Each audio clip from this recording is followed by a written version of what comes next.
Dear friends, today we will study about the magnetic effects of current and magnetic field, unit 3rd. And in this, we will study about the magnetic field produced due to a current carrying conductor and the Biot-Savart law. We know that stationary charges produces an electric field around it, and moving charge produces a magnetic field. Now moving charge constitutes electric current. So we can say a current carrying conductor produces a magnetic field around it. Magnetic field is a vector quantity. The SI unit of magnetic field strength is Tesla and it is denoted by T. The CGS unit of magnetic field is Gauss and it is denoted by capital G.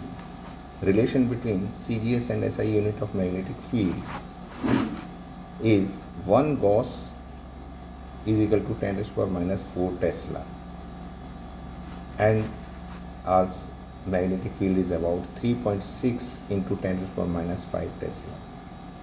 First of all, Oersted demonstrated the magnetic field due to a current carrying conductor. He took a circuit and placed a compass needle or a magnetic needle near to it, below to the current carrying conductor or above it, and he observed when current is passed through the circuit.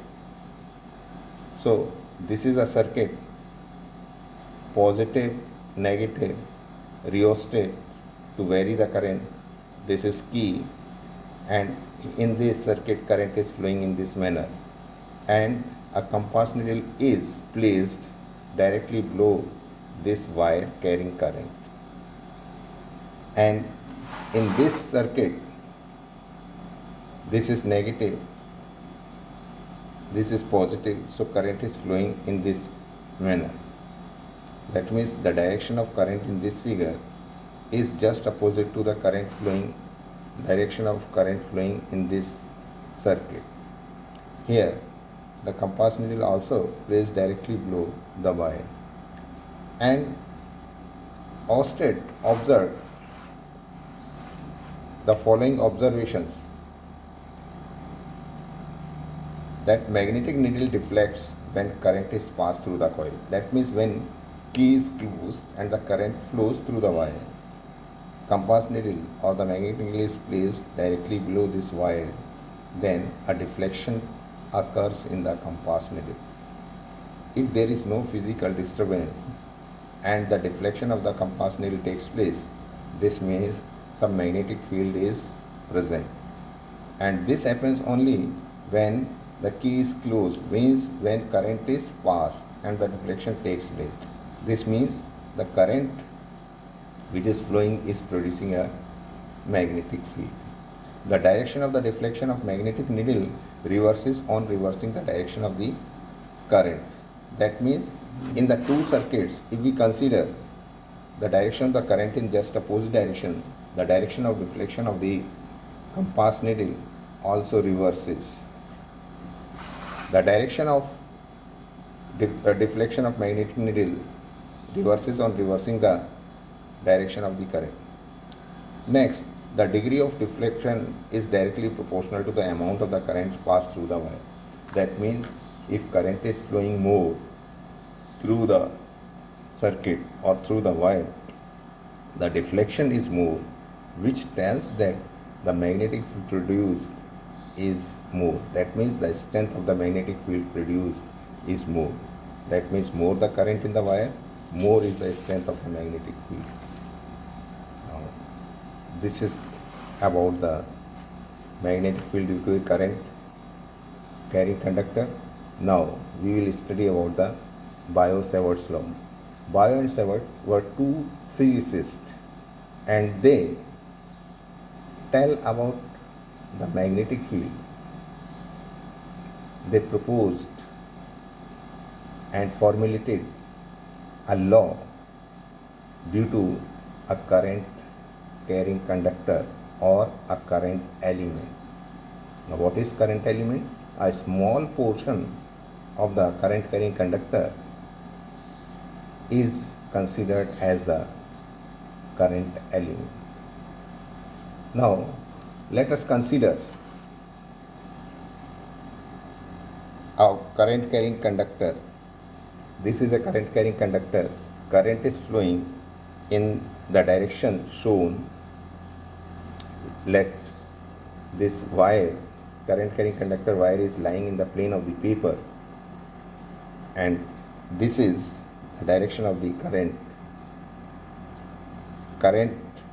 The strength of the amount of the current is I. The small portion of the current carrying element is Mn. The length of the current element is very small, and we represent it by dl. And P be a point, r distance from the current carrying conductor. P be a point, r distance away from the conductor, where we have to find the magnetic field.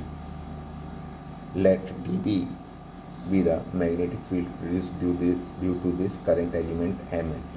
Theta be the angle between the current element or the direction of the current and the line joining the current element and the point under consideration. Now,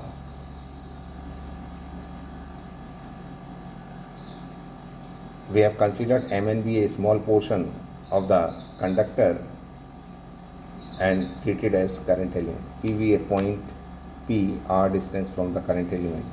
According to Biot-Savart law, the strength of the magnetic field produced at point P, say dB, due to this small current element Mn, is found as. These were the observations of the Biot-Savart law, that dB is directly proportional to I, means the magnetic field strength produced due to this current element is directly proportional to the amount of the current flowing through the conductor. dB is directly proportional to dl.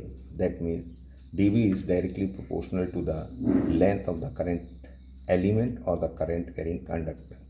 More the length, more is the magnetic field, and vice versa. dB is directly proportional to sine of the angle between the current element and the line joining the current element and the point under consideration. This is theta. And dB is inversely proportional to the square of the distance of the point from the current element where we are considering the magnetic field due to current element. This is just like the inverse square law. Combining 1, 2, 3 and 4, we will get dB is directly proportional to IDL sine theta by r square, as we write in every law. The quantities IDL sine theta, dB is directly proportional to these quantities I, dl and sine theta, and dB is inversely proportional to r square. So, when we delete this sign of proportionality, we will have to put a constant, say it is k. It is known as the constant of proportionality. So dB is equal to k IDL sine theta by r square. In SI units, k is equal to mu naught by 4 pi, where mu naught is called the absolute permittivity of free space. Free space means vacuum. Mu naught is called the absolute permeability of the free space or vacuum. The value of mu naught is equal to 4 pi into 10 raised to the power minus 7 Tesla meter per ampere or Weber per meter per ampere. So, mu naught by 4 pi is equal to 10 raised to the power minus 7 Tesla meter per ampere. Hence, we can write dB, the magnetic field due to current element at point P, is equal to mu naught by 4 pi. Instead of k, we have written mu naught by 4 pi ideal sine theta by r square. So this is the magnitude of the magnetic field produced. In order to get the total magnetic field due to whole of the conductor, we have to integrate the total. To get the total magnetic field, we have to integrate the magnetic field for the total length of the conductor.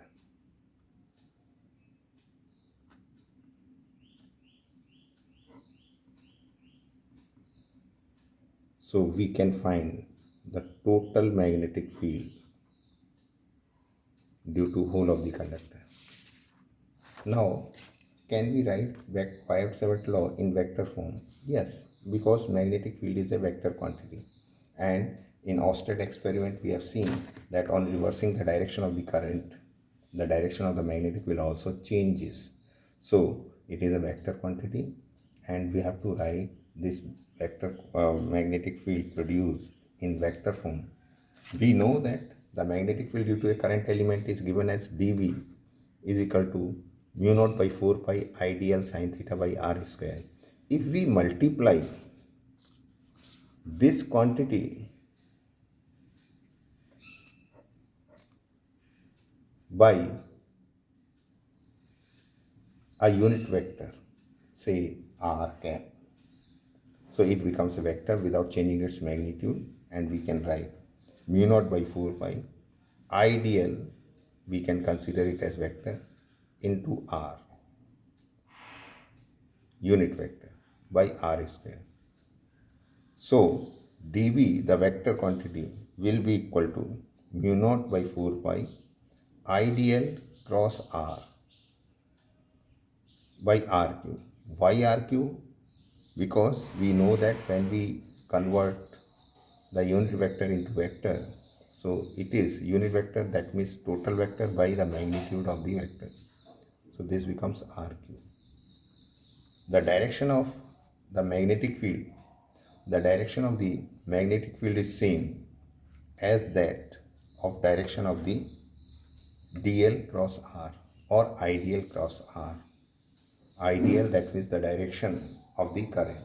The current element, direction of the current element, and the direction of the line joining, the distance of the line joining the current element and the point under consideration, which can be obtained by rule of cross product of two vectors. And this we know very well, that A cross B is equal to AB sine theta and unit vector. Now, there is one question. What is the intensity of magnetic field at any point on thin conductor itself due to current carried by it? Again, I am reading the question. What is the intensity of the magnetic field at any point on a thin conductor? That means along the axis of the conductor. Any point on the conductor means on the axis of the conductor. That means the wire where it is placed at that point. The question says that the point under consideration is that point at which the current carrying conductor is placed. So let's try to solve it. We know that the magnetic field due to a current element is given as dV is equal to mu naught by 4 pi ideal sine theta by r square. Now let dl be the length of the conductor, I be the current, and r is the distance of the point under consideration. Now what is the distance and what is the angle? If a current, we take a point on the conductor itself, then what is the value of theta? So without seeing any other thing, we can find theta. For a point on the conductor, theta will be 0 as it is lying on the conductor. and sine theta will be equal to sine 0, that is equal to 0. Hence the magnetic field will be equal to mu naught by 4 pi idl sine 0 by r square, and we know sine 0 is equal to 0, so dv is 0. That means there is no magnetic field at a point on a conductor. That means there is no magnetic field in the direction of the current flowing. This should be kept in our mind. So for today, this is about the Biot-Savart law and the magnetic effect of the current. Thank you.